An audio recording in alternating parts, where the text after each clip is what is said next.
Canadians are leaving the country in record numbers.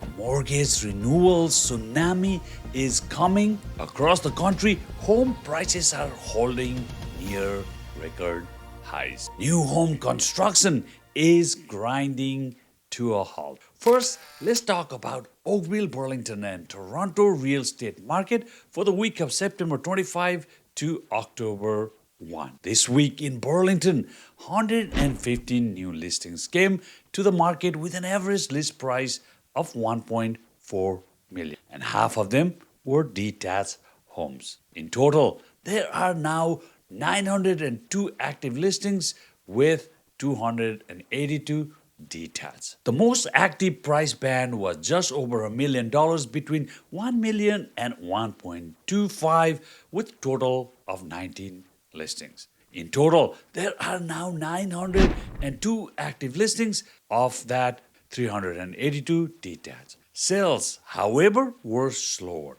Only 37 homes sold, averaging 963,000. The busiest segment was the 800 to 900 band with 9 sales. On the detached side, total of 20 sales, averaging 1.1 million, and it's taking 32 days to sell, closing at around 97% of list price. For Burlington buyers, you've got negotiation room, especially in the detached band. For Burlington sellers, homes are moving, but only when prices are realistic. Now over to Oakville. 171 new listings hit the market this week, and just over half were detached homes. The average list price was 1.66 million, and 34 of them were above the $2 million mark. The active inventory in Oakville is heavy, 1,345 total listings with 700 detached homes.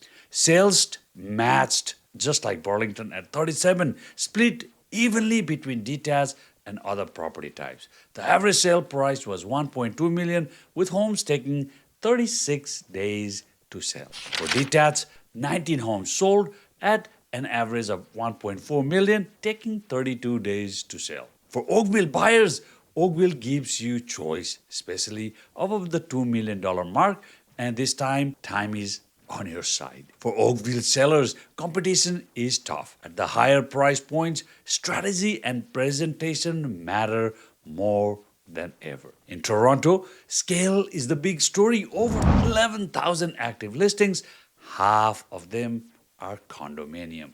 This week alone, 1,500 new listings came online. Nearly 700 were condos, with 191 priced between 500 to 600,000.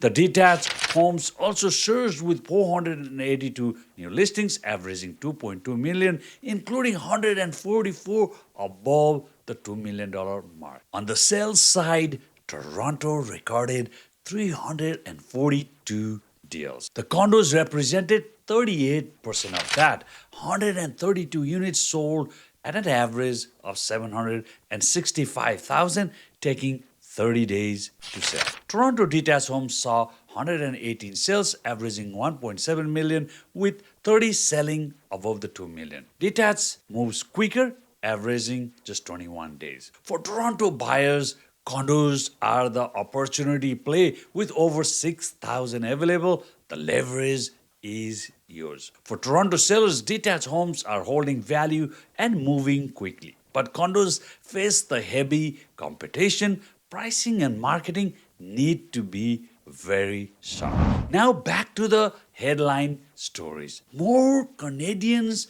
are leaving the country than ever before. Over 120,000 people moved abroad last year, about the size of Brantford. And it's not retirees, it's skilled working age Canadian families, professionals, and young adults. Why? Well, high costs on affordable housing and the better opportunities elsewhere. For buyers and sellers, this migration out means more listings could come to the market, easing pressure on demand. For buyers, that could mean more negotiating power. For sellers, it's another reason why smart pricing matters. Over at the mortgage renewal tsunami. By 2026, nearly 60% of Canadian mortgages will be up for renewal. That's almost $1 trillion of debt. Most will face higher payments, some by thousands of dollars per month. For buyers, expect more motivated sellers as these renewals hit. For sellers, if your mortgage is up in the next 12 to 18 months, this is the time to plan, maybe downsize or list before the crunch. Next headline, home prices are holding except Ontario and BC. Nationally, home prices are near record highs, but Ontario and BC are the exceptions where prices are slipping. For Ontario buyers, this is your chance to negotiate in markets that are softening. For Ontario sellers, the national headline doesn't apply here. Local conditions, rule, and your strategy needs to reflect that. The last headline, housing starts at 30-year low. Ontario housing starts are on track for the lowest levels in 3 decades. Developers are pulling back, delaying projects, and slowing construction. For buyers, this softer market won't last forever. Once demand returns, lack of supply could drive prices up again. For sellers, fewer new builds in the pipeline may support your home value long term. As you see here, this market is full of moving parts: migration, mortgage renewals, shifting prices, and fewer new homes on the way. Whether you're buying or selling, the key is understanding how these trends affect your exact situation. If you're planning a move, let's talk strategy.